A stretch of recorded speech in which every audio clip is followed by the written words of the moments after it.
అరే ఇంతకాలం అయిపోయినా బాబా ఇష్టాలు అలవాట్లు ఇంకా మర్చిపోలేదురా నువ్వు. ఈ జన్మలోనే కాదు బాబాయ్, జన్మ జన్మలకే మర్చిపో.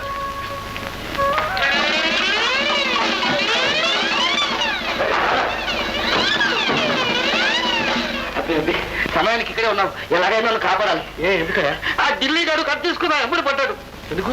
వడ్డీ ఇవ్వకుండా ఇవాళ రేపు అంటూ రిక్షా స్టాండ్ నుండి తిప్పుతున్నాడు. నా కోపం చింటికి జప్తు చేసి బిల్లు పట్టుకొచ్చాను. అది స్పెషాలిటీ తీసుకురా. అబ్బి అబ్బి నాకు చిన్న సహాయం చేయాలి. ఏమిటి? ఏం లేదు, వాటి 2 కాళ్ళు ఇరగొట్టి నా చేతుల్లో పెట్టాలి. తీసుకుంటావా? నాకు ఏం ఉపయోగం లేదు, కానీ వాటి రిక్షాలు అక్కడ మారేస్తాను. ఆ తర్వాత 2 కాళ్ళు ఈ తగిలించుకుని 4 కాళ్ళ జంతువులాగా తిరుగుతాడు.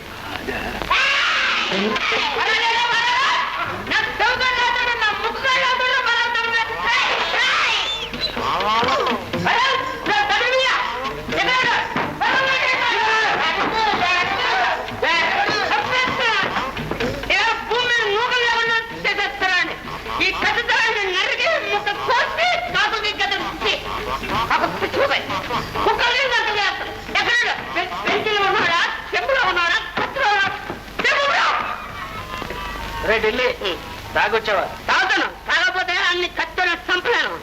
తాగుతా ఎన్నోసార్లు చెప్పాను, పెట్టుకుంటే నాతో పెట్టురా, నా పిల్లలతో పెట్టుకొద్దురా అని చెప్పాను. వడ్డీ సాగు చెప్పి నేను లేనప్పుడు నా ఇంటికి వెళ్ళి ఆ ఢిల్లీ వాడు రిక్షా రాగలేడు, నిన్నేం లాగుతాడే, నీ సంసారం లాగుతాడే అని అన్ని క్యాన్సిల్ చేసి నా కూర వచ్చి నీ కారులో తిప్పుతారని ఇంకా ఏవో ఏదో కూతురు కూర్చొచ్చాడు. అది ఇంకా నాకు చెప్పలేదు. అది మా పతివ్రత కాబట్టి తిట్లు శివస్తాడని పంపించింది. బిందెపోతున్నా బిందెలు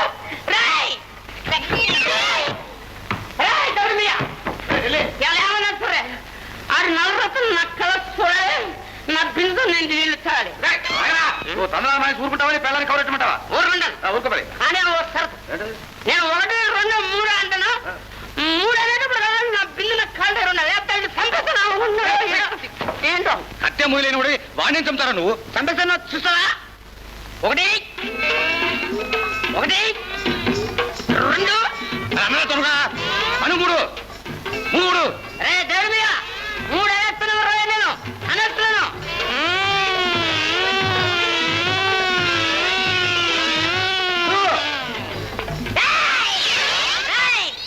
అనిపింది బిందు ఇక్కడ పెట్టి ఆడు పెనాలు కాపాడుకున్నా, లేదా చంపేది నీ వేళ. ఏడ్చావు కానీ రే ఎప్పటి నుంచి రా తాగుడు మొదలు పెట్టావు? అబ్బి నేను తాగలేదబ్బి, కావాలంటే నోరు వస్తుంది. తాగినాడంటే నాకు భయం, నేను ఎందుకు తాగుతాను? ఇదిగో ఆ దగుడు మీద నుంచి ఈ బిందు లేకుండా నాకు ఇంత నాటకం ఆడవచ్చింది. కత్తి కూడా అదిదే.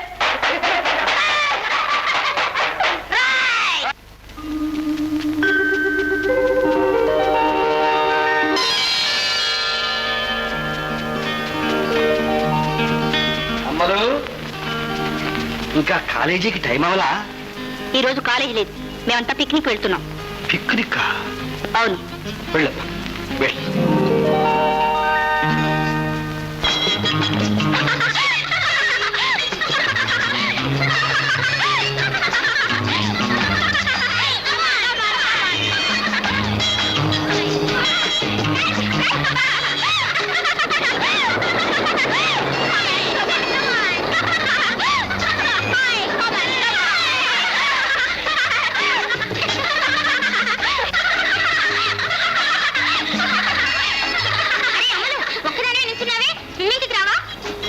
రాని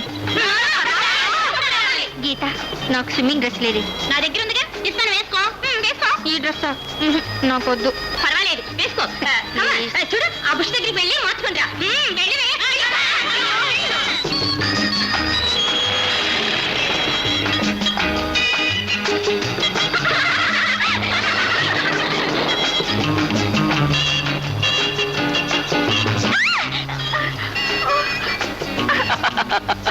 నువ్వా? నేనే. ఇక్కడికి ఎందుకు వచ్చావు? నువ్వెందుకు వచ్చావు? మేము పిక్నిక్ వచ్చాం. నేను నీకోసం వచ్చాను.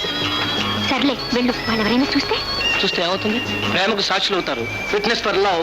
సాక్షులు కాదు, మన ఇద్దరికి తాటాకులు కట్టి తాళాలు తప్పెట్లు వాయిస్తారు. నో, వాళ్ళు భాజా భయంతులు వాయిస్తారు, మనం తాళి కట్టేసుకుంటాం. నో నో, వెళ్ళు. నేను వెళ్ళను. వెళ్ళవా? ఇదిగో మర్యాదగా వెళ్ళు, లేదా ఏం చేస్తావు? మా సైన్యాన్ని పిలిచానంటే పిలువు. పిలవనా? గీతా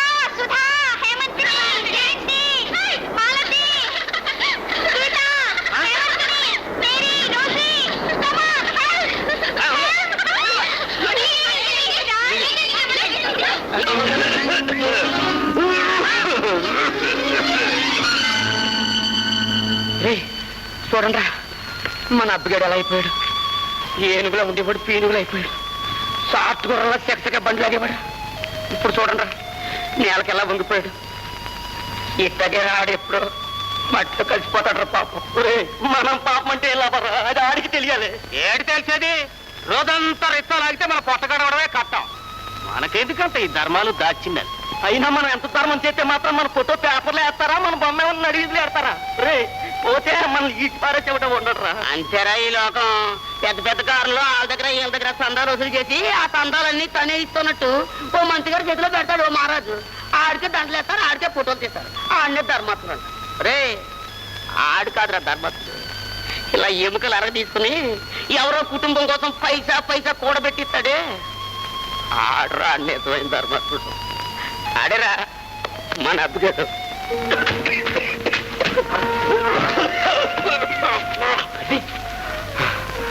ఢిల్లీ బాగున్నావా?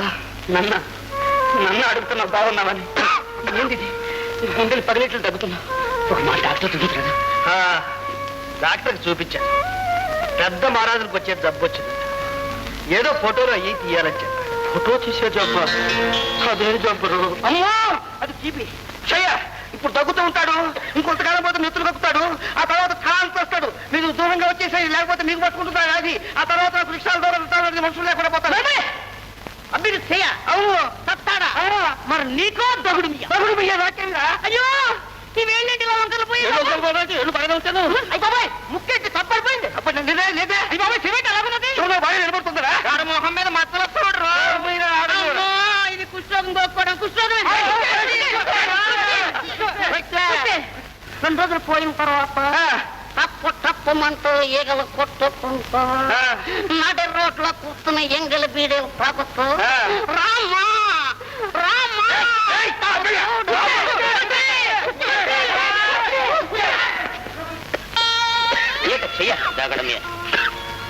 ఎందుకురా ఆయనంట? ఒకవేళ చెయ్యలేము. ఏమిటబ్బి నువ్వు కూడా మాటలు?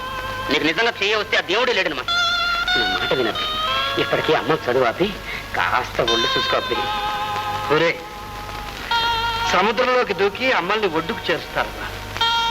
చాలా వరకు ఈదుకొచ్చాను. ఇప్పుడు చేపలు కలుస్తున్నాయని అమ్మల్ని నడినీళ్ళలో వదిలేసిరాను. ఇల్లు ఒడ్డుకు చేర్చాల్సింది.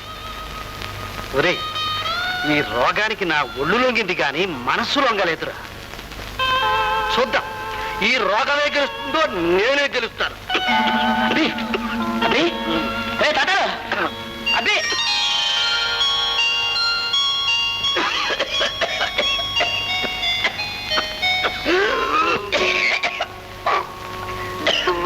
అయ్యో ఏమిటన్నయ్యా ఇది? ఈ సైగాల్లో దగ్గుతూ ఎందుకు పడుకున్నావు? లోపలికి రా. వద్దమ్మా, అమ్మలు చదువుకుంటుంది. నేను కంగు కంగున దగ్గుతూ ఉంటే అమ్మలు చదువు చెడిపోతుంది. పాడు దగ్గు అది పోదు, నన్ను పోనివ్వదు. చూడమ్మా కాసిన వేడి నీళ్ళు పంపించు. అలాగే. అమ్మలు అమ్మలు అమ్మలు పిలుస్తుంటే వినపట్టాలా? ఏమిటమ్మా? నువ్వేదో ఇక్కడ పెద్ద చదువుతున్నావు, అది పాడైపోతుందని ఆయన చల్లో దగ్గుతూ బయట పడుకున్నారు. నువ్వేమో కలలు కంటూ ఏ లోకంలోనో ఉన్నావు. అబ్బే అదేం లేదమ్మా. సరే సరే మామయ్యకు వేడి నీళ్ళు కావాలట, పట్టుకెళ్ళివు. సరే ఇవిగా నీళ్ళు.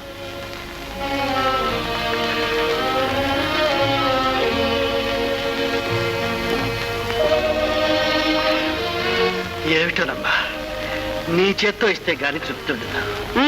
ఇప్పుడు తృప్తేగా. ముక్కు మీద కోపం పిచ్చి పిల్ల.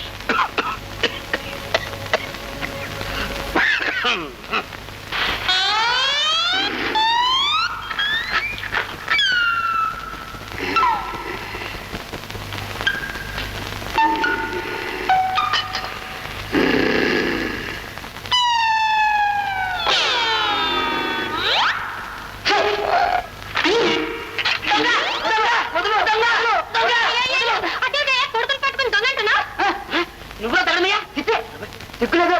నీకు ఎన్నిసార్లు చెప్పాను కనీసం 2 రూపాయలు జోలు పెట్టుకోని. ఇంత కష్టపడి జోబు కట్టిస్తే దొరికింది బీడి కట్ట.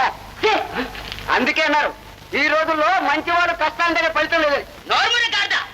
ఆ చింపుడు చుట్టూ పిలిగడ్డ వేసుకుని రోడ్లో బలాలు తిరిగే బదులు రిక్షా ఇప్పిస్తాను హాయిగా లాక్కుంటే డబ్బు సంపాదించరా నాన్న మా యువతరాన్ని ఇలా అవమానించుకో నేను సహించలేను రిక్షా లేకెత్తారని నీతోనూ నీ బాబు తిరిగిపోయింది మాది రిక్షాలో ఎక్కి తిరిగేతారు నాన్న తిరుగుతావురా డబ్బులు కోసం దేవుడికి తిరిగి వాడి నువ్వు రిక్షాలో తిరగడం కదా రోడ్లో అడుక్కు తింటావురా రిక్షా ఏం కదా నాన్న ఆ రోజు వస్తే కారు వదులుతాను చూస్తుండే వేస్తున్నావు ప్లాన్ లక్షాధికారి అమ్మాయిని ప్రేమిస్తున్నాడు రేపు మా పెళ్లి చేసుకుంటాను అప్పుడు నీలాంటి వాళ్ళంటే రిక్షాలు ఫ్రీగా పెంచి పెడతాను ఒక్క 2 రూపాయలు తెచ్చు చూపిస్తాను వాకింగ్ కేసు ఉంటాను అనుకున్నావా మా కోసం నా డార్లింగ్ వెయిట్ చేస్తూ ఉంటాను వస్తాను చీరు టాటా బై బై పిల్లలు వద్దు వద్దుంటే విన్నారా కావాలో నడిచావు అన్ను దొంగనయ్యా ఎక్కడికి పోతాయి నీ పాలకులే నా పలుకులే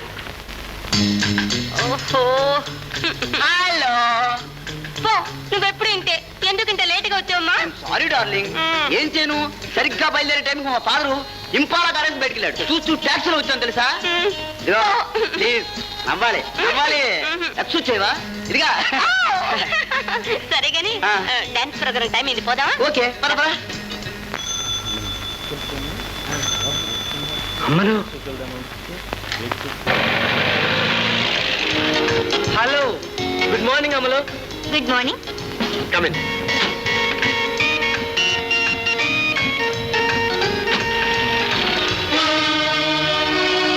ఇది ఈ రోజుల్లో కాలేజీ పిల్లలు చదివే చదువులు ఈ దుర్గతంలో రోజు చూస్తూనే ఉన్నా ఎంతకీ ఆ అమ్మాయి ఎవరో ఎవరైతేనే కన్న తల్లిదండ్రులు కట్టుదిట్టాలో పెట్టలేదు గాలి పట్టాలను వదిలేశారు కానీ చూచుట్లు ఎగురుతోంది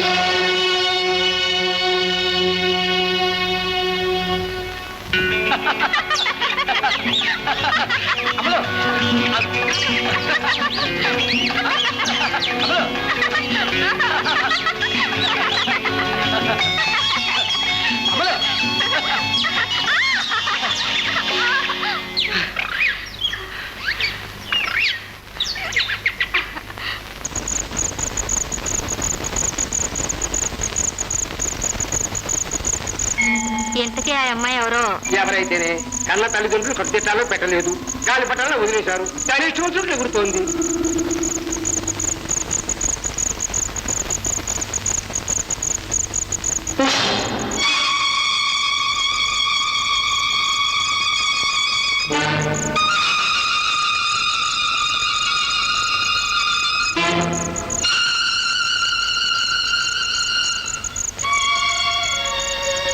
ఆగు అమ్మలు ఎందుకింత ఆలస్యమై చెప్పి తీరాలా అవును స్నేహితురాలింటికి వెళ్ళాను అబద్ధం ఎవరో కుర్రాడితో కారులో తిరిగి వస్తున్నాం తెలుసుగా ఇంకెందుకు అడగటం అమ్మలు ఏమంటున్నావు పెద్ద చిన్న లేకుండా రెట్టిస్తావా పెళ్లి కావాల్సిన పిల్లవు ఎవరో పరాయితో తిరుగుతావా సిగ్గు లేదు నేనేమంత సిగ్గుమాల పని చేయలేదు మీరెవరు నా మీద చేయి చేసుకోవడానికి ఆఫ్టర్ ఆల్ ఒక రిక్షా వాడి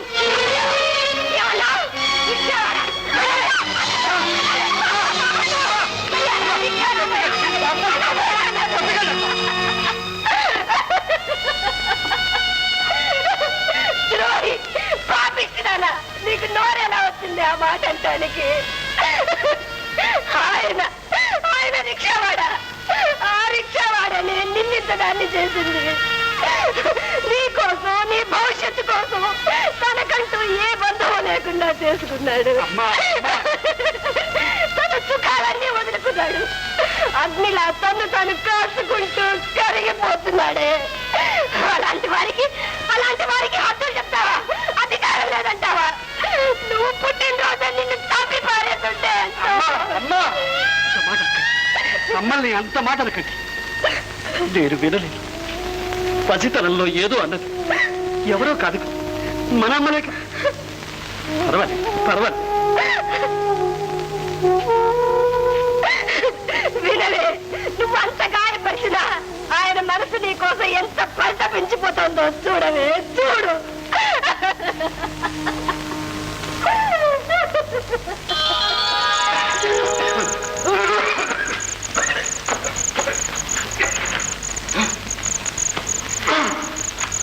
ఏమిటన్నయ్య ఇప్పటి వరకు భోజనం చేయకుండా ఎక్కడికి వెళ్ళా పద పద అమ్మా అమ్మలు భోజేసిందా కడుపు మాటే అదే వచ్చి తింటుంది పద అయ్యయ్యో అదేం మాటమ్మా పసిపిల్లతో పంతవా కన్నతల్లి నా పేరే గాని మీది రాతిగుండమ్మా.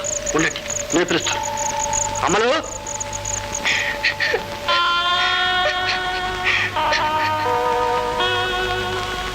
అమలు, అమలు, నేను చదువు సజ్జాలేనివ్వండి. దానికి తగ్గట్టు వయసు కూడా అయిపోయింది. ఏం మాట్లాడాలో ఎట్టా మాట్లాడాలో తెలియకుండా ఆడి ఉంటారు. అదంతా మనసులో పెట్టుకోకుండా నన్ను మన్నించమ్మా. ఏమిటన్నయ్యా దాని దగ్గర క్షమాపణ చెప్పుకోవడం? అమ్మా, మీకు దండం పెడతాను. ఈ విషయంలో మాత్రం కలగజేసుకోకండి. మీరు కన్న తల్లి, ఎన్నైనా అనొచ్చు, ఏమైనా అనొచ్చు.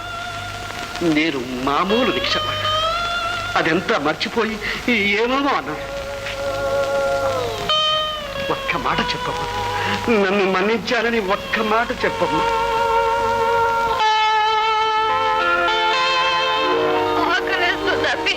అన్నం తిని 2 రోజులైంది. అమలు, నిన్ను నేను చదివిస్తానమ్మా. పెద్ద చదువులు చదివిస్తాను. నిజంగా? అవునమ్మా. మాయ మంచి ఏమ్మా మాట్లాడవు? నాతో మాట్లాడవా? నువ్వు నన్ను మన్నించకపోయినా పర్వాలేదు కానీ మాట్లాడకపోతే నేను బ్రతకలేనమ్మా. నువ్వు నోరారా మావయ్య అని పిలవకపోతే నా గుండె బద్దలైపోతుంది. నేను చచ్చిపోతానమ్మా, చచ్చిపోతాను. అమ్మలు, అమ్మలు, ఊరుకో అమ్మ, ఊరుకో. మావయ్య, నిన్ను చంపుకుంటానా? నాకింత బ్రతుకునిచ్చిన నిన్ను చంపుకుంటానా? లేదు మావయ్య, లేదు. ఏదో అర్థం లేని అహంకారంతో అనరాని మాటలు అన్నాను. నా దైవాన్ని అవమానించాను. నువ్వు నన్ను ఇంత కష్టపడి చదివించావే, ఎందుకు మావయ్య ఈ చదువు? ఎంత నీచంగా ప్రవర్తించాను. నన్ను క్షమించు మావయ్య, నన్ను క్షమించు. అమ్మలు, ఊరుకో అమ్మా. ఏమిటమ్మా నువ్వు మాత్రం ఏం చేస్తావు? ఆ కాలేజీలో నీ తోటి పిల్లలు మా మావయ్య జడ్జి, మా మావయ్య పెద్ద ఆఫీసరు, మా మావయ్య కోటీశ్వరుడు అని చెప్పుకుంటుంటే నువ్వు మా మావయ్య ఒక రిక్షావాడు అని ఎలా చెప్పుకుంటావు? అది నీకెంత బాధగా ఉంటుంది. అది న్యాయమే. కానీ నేనేం చేయగలనమ్మా? నేను ఇంతకన్నా గొప్పవాడిని కాలేది. ఒక్క రోజంతా రిక్షా లాగితే 10 రూపాయల కన్నా ఎక్కువ సంపాదించలేదు. నేనేం చేయగలను? నేనేం చేయగలను చెప్పు.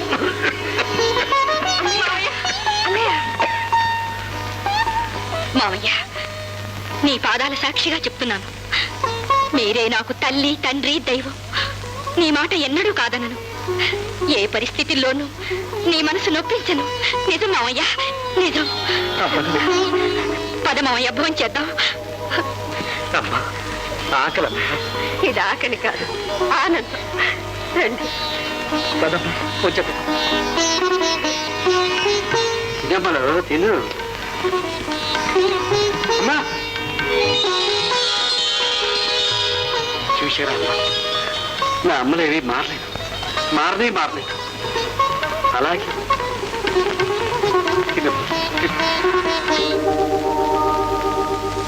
సారీ అమలు, కాస్త లేట్ అయింది. కమాన్. సారీ శేఖర్, నువ్వు వెళ్ళొచ్చు. ఏంటమ్మా కాస్త లేట్ అయినందుకు ఇంత కోపమా? శేఖర్, ఈ రోజు నుంచి నువ్వు నేను కలుసుకోవటం, కారులో వెళ్ళడం జరగదు. కారణం? మా మావయ్యకి ఇష్టం లేదు. ఓహో, అంతా మీ మావ ఇష్టమేనా? ఆయన కోసం నీ ఇష్టాన్ని నీ మనసును కూడా చంపుకుంటావా? శేఖర్, నీకు తెలియదు. మా మావయ్య లేకుంటే నేను లేను. ఆయనకిష్టం లేనిదే నేనేమీ చేయలేను, చేయను. అంతేనా? అంతే. సరే, ఆఖరిసారిగా అడుగుతున్నాను. నేను కావాలా మీ మావయ్య కావాలో తెలుసుకో. నేను కావాలంటే కారు తలుపు తీసే ఉంది, వచ్చి కూర్చో. మీ మావయ్య కావాలంటే వెనక్కి తిరిగి చూడకుండా వెళ్ళు.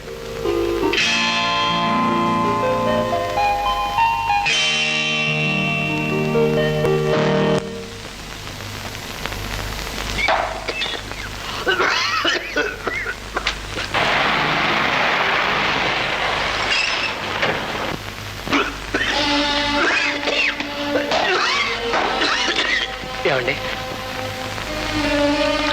మీతో కాస్త మాట్లాడాలని వచ్చాను. తెలుసు, నువ్వెవరో కూడా నాకు తెలుసు. నీకేమై నీ పెద్దవాళ్ళు లక్షలు సంపాదించి పెట్టారు. అది ఎట్లా ఖర్చు చేయాలో తెలియక ఊరంతా కారేసుకు తిరుగుతూ ఏ బస్ స్టాండ్ దగ్గర ఏ పిల్ల దొరుకుతుందని చూస్తుంటా. ఏమండి మీరేమంటున్నారో నాకు తెలుసు. అమ్మాయిని నేను కారులో తీసుకువెళ్ళిన మాట నిజం, కానీ దురుద్దేశంతో మాత్రం కాదు. అలాంటి ఉద్దేశం ఉంటే నేను ఇక్కడికి వచ్చేవాడిని కాదు, అమ్మాయిని గురించి మాట్లాడేవాడిని కాదు. నిజం చెప్తున్నాను, నేను మనస్ఫూర్తిగా అమ్మాయిని ప్రేమిస్తున్నాను. ఓహో, ప్రేమించాడట. ప్రేమ, నీ ప్రేమ ఎవరికి తెలియదయ్యా. ఇదిగో నేను ఎన్నేళ్ళుగా రిక్షాలు ఆపుతున్నా, ఆవిడకేవో తీయని కబుర్లు చెప్పడం, ఏవేవో ఆశలు చూపడం, అంతా ఆ రోజుతో సరే. మళ్ళీ ఇంకో రోజు ఇంకో అమ్మాయి, అవే కబుర్లు, అవే ఆశలు. చిచ్చి వీళ్ళని చూస్తుంటే నాకు వెర్రి ఆవేశం వచ్చేది, ఒళ్ళు పండిపోయేది. ఆ తగులు పాజే పిసికేయాల్సి. అదంతా ఆడ తప్పు కదయ్యా. ఆ ఆడపిల్లల్ని అలిపాద్యంలో ఫలితంతులు. ఇదిగో అబ్బాయి, నేను అలాంటి వాడిగా మా అమ్మల్ని నేను అలిపాద్యంలో పెట్టి పెంచాను. మా అమ్మను నేను అవునంటే అవును, కాదంటే కాదు, అంతే. అందుకే అమ్మలంటే నాకు మరీ ఇష్టం. అమ్మలు పేద పిల్లని నాకు తెలుసు. నేను మిమ్మల్ని కట్నాలు కానుకలు అడగటం లేదు. నేను అడిగేదల్లా ఒకటి, నాలో ఏం లోపం చూశారు? మమ్మల్ని ఎందుకు వేరు చేయాలనుకుంటున్నారు? ఆ మాట అమ్మల్ని అడగలేకపోయా. అడిగారు. మా మావయ్యకి ఇష్టం లేదని ఒకే మాట చెప్పింది. నేను కావాలంటే వచ్చి కార్లో కూర్చో, మీ మావయ్య కావాలంటే తిరిగి చూడకుండా వెళ్ళిపో అన్నాను. ఏం చేసింది అమ్మలు? ఏం చేసింది? తిరిగి చూడకుండా వెళ్ళిపోయింది. మరి అమ్మలంటే ఏమనుకున్నా? నేను పెంచిన బిడ్డ. ఆ క్షణంలో అమ్మను నా దృష్టిలో హిమాలయాలంతా పెరిగిపోయింది. చేసుకుంటే అమ్మల్ని చేసుకోవాలని నిర్ణయించుకున్నాను. ఇప్పుడు చెప్పండి, ఏం చేయమంటారు? నేను చెప్పేది ఇదివరకే చెప్పాను. నీకంత తొందరగా ఉంటే మీ నాన్న దగ్గరికి వెళ్ళి నా నాన్న పెళ్లి చేయమని అడుగు. ఎవరినో చూసి ఆయనే చేస్తాడు. హాయిగా సుఖపడు. వెళ్ళు వెళ్ళు వెళ్ళు.